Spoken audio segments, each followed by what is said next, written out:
नमस्कार दोस्तों, स्वागत है आप सभी का हमारे YouTube channel aspirant Rupesh Kumar पर। मैं अभी मौजूद हूं मुखर्जी नगर में और हमारे साथ ये भाई हैं जो कि यूपीएससी की तैयारी के दौरान ही चाय की स्टॉल भी लगाए हैं, दुकान भी लगाए हैं और इसी के साथ ही ये तैयारी भी कर रहे हैं। तो ये उन वीडियो देखने वालों के लिए एक प्रेरणा के स्रोत बन सकते हैं जो कहते हैं क्या कि मुश्किलों में यूपीएससी की तैयारी नहीं हो सकती। मुसीबतों का सामना करते हुए भाई ने इसकी शुरुआत भी की है और उसके साथ ही तैयारी भी कर रहे हैं। तो इनसे आइए बातचीत करते हैं हम। क्या नाम है भाई आपका? महावीर शर्मा। और कहाँ से हो आप?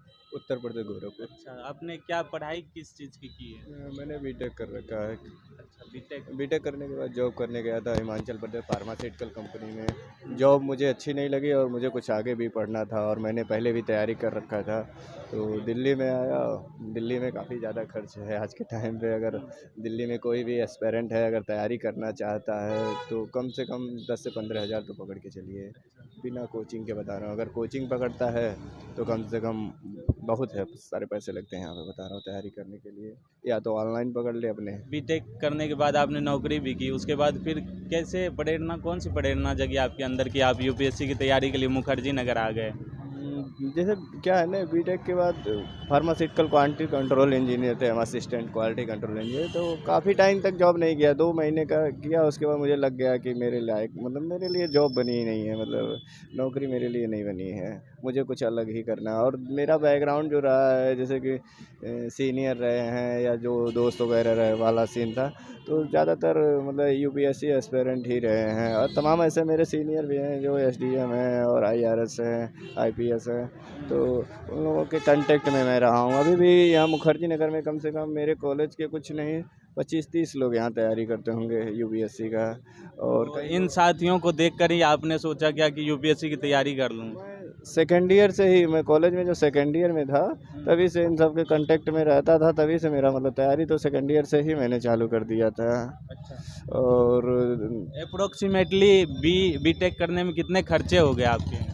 बीटेक गवर्नमेंट कॉलेज था, कुछ ज़्यादा नहीं खर्च कह सकते हैं। फीस जितना जमा होता था वो वापस हो जाता था, बस खर्च रहने वहने का जो लगता था वही लगता था। बाकी तो पैसे गवर्नमेंट स्कॉलरशिप के रूप में तो वापस ही कर देती थी। अच्छा अच्छा।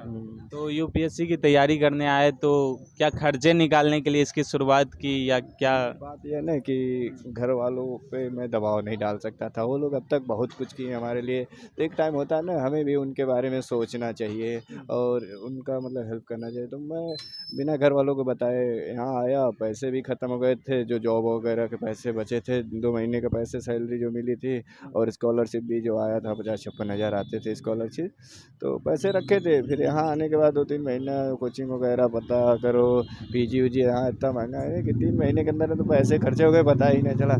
तो लास्ट में मुझे कोई ऑप्शन ही नहीं दिख रहा है। जॉब के लिए इंटरव्यू भी दिया, कम से कम 20 इंटरव्यू दिया। 20 इंटरव्यू तो बड़े आराम से दिया होगा। यहाँ तक कि एमएलसी कंपनियों में भी इंटरव्यू था, लेकिन उनका बाउंड का सिस्टम रहता था कि इतने घंटे काम है तो काम करना ही है, ये यही है कि छुट्टी मार सकते। एक्स्ट्रा टाइम मतलब मिल ही नहीं रहा था। जॉब करो तो जॉब ही करते रहो। तो मैं इसमें आपको एक्स्ट्रा टाइम भी मिल जाता है? तो ये होता है कि मैंने पहले से ही मन में था कि जॉब तो करना ही नहीं है, तो इसीलिए मैंने जॉब के तरफ ध्यान ही नहीं दिया। अभी जाऊँ तो अभी मेरे लिए मतलब ऑफ़र बहुत सारी कंपनियों का आता रहता है, लेकिन अब मुझे जॉब करना ही नहीं है। अब देख रहे हैं तैयारी चल रही है। ये भी अपना कर ही रहा हूँ, कुछ ना कुछ आइडिया मिल ही रहा है। इससे भी मतलब ज़मीन लेवल पर काम। नहीं, कुछ ना कुछ क्या, मैं तो सोचता हूँ कि ये आपने अच्छी शुरुआत की है, बहुत ही सही शुरुआत की है। ये करने के लिए भी बहुत ही मेहनत लगी होगी आपको और अंदर से बहुत वो अपने साथ खड़ा होना होता है कि मैं करूँगा, है ना?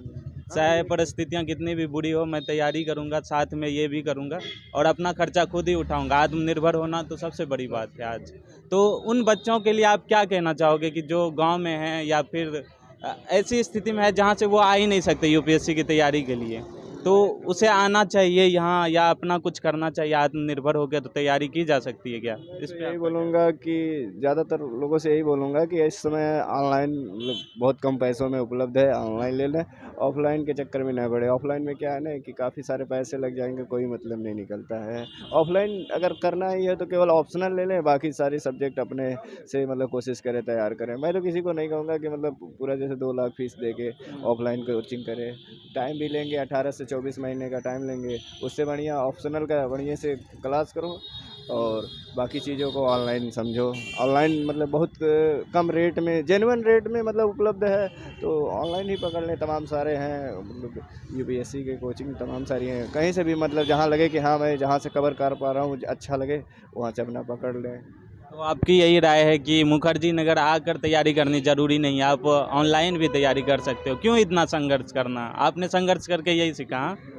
मैं मतलब मेरे दोस्त भी हुए हैं ना, तो मैंने उनको यही देखा है कि वो अपने एरिया से ही मतलब ऑनलाइन करके ऑप्शनल की नॉर्मल सी कोचिंग लेके वहीं से ही उनका निकले। ये ज़रूरी नहीं यहाँ आते हैं वो मौखिक टेस्ट वगैरह देने, फाइनल इंटरव्यू का तैयारी वारी करने आते हैं तो आते हैं, नहीं तो मतलब वैसे नहीं देखा हूँ कि जो यहाँ आके पूरा तैयारी किए हुए सेलेक्टेड बन नहीं, गए। आपकी तरह नहीं कर सकता है कोई तैयारी खुद से ये करके भी, कुछ अर्निंग करके भी, चाहे तो रूम हाँ लेकर पढ़ सकता है? हाँ, पढ़ सकता है कि कर नहीं? सकता है। जेन्युइन बताना, आप सच में बताना। देखिए, अगर आप जहाँ खड़ा हो जाए ना, अगर आपके अंदर मतलब है, हिम्मत है, दम है, गुदा है, हाँ। तो कुछ भी कर सकते हैं। जहाँ खड़ा हो जाए, ये ना हो कि मैं यहाँ से पीछे नहीं हटूँगा, बस इतना होना चाहिए। नहीं तो मैं बता रहा हूँ, 2-2 3-3 बार मेरा सामान एमसीडी ले जा चुकी है और तमाम दिक्कतें आती हैं, बहुत मतलब समस्याएँ। ये नहीं है कि मैं यहाँ खड़ा हूँ तो मतलब लोगों को लग रहा होगा कि क पैसे कमा रहा है, इस टाइप का कुछ नहीं है। अभी तो बस यहाँ मेरा खाने का, रहने-वहने का निकल रहा, बाकी और कुछ नहीं है, अभी बता रहा हूँ। तो अगर आप भी चाहते हैं क्या कि आत्मनिर्भर होकर तैयारी की जाए, तो ये हमारे लिए रोल मॉडल साबित हो सकते हैं। जैसा कि आप देख रहे हो, ये छोटी सी दुकान है अभी, क्योंकि इन्हें बस अभी रूम रेंट निकालना है, खाना का रुपया निकालना है, तो उतना भर तो हो ही जाता होगा। हाँ, उतना हो जाता है, बस रहने खाने को हो जा रहा है, बाकी चीज़ों को मैं मतलब कोशिश कर रहा हूँ जल्दी से जल्दी मतलब मैनेज कर लूँ और जल्दी से जल्दी बढ़ा लूँ। इसको ये सब करने में कितने रुपये लग गए आपके? कितने रुपये लग जाते हैं? इतना ही करने में कितना, 12 से 15 हज़ार। 12 से 15 हज़ार, तो 12 से 15 हज़ार आपके पास हैं, तो आप ऐसे करके और फिर इससे अर्निंग करके पढ़ाई भी साथ में कर सकते हो। और ज़रूरी नहीं है क्या कि इतना ही में रह जाओ, आप पढ़ाई करते करते अगर उधर नहीं होता है तो आप इधर देखोगे तो बगल में ही MBA चाय वाले का की भी दुकान है, और वो भी हमारे लिए रोल मॉडल हैं। तो पता नहीं ये भाई भी यहाँ रहते रहते कब कहाँ आगे बढ़ जाए, आपकी सपोर्ट की ज़रूरत है। आपका साथ मिले तो ये भी आगे बढ़ सकते हैं और बहुत आगे जा सकते हैं। तो मैं आपसे यही कहूँगा कि आप इस वीडियो को लाइक करें और भाई के लिए 2-4 कमेंट करें, जिससे इनका भी उत्साहवर्धन हो। और हमारे चैनल को तो सब्सक्राइब ज़रूर कीजिएगा, क्योंकि मैं मुखर्जी नगर से जुड़ी हुई वीडियोज़ लाता रहता हूँ, स्टूडेंट लाइफ को दिखाता रहता हूँ।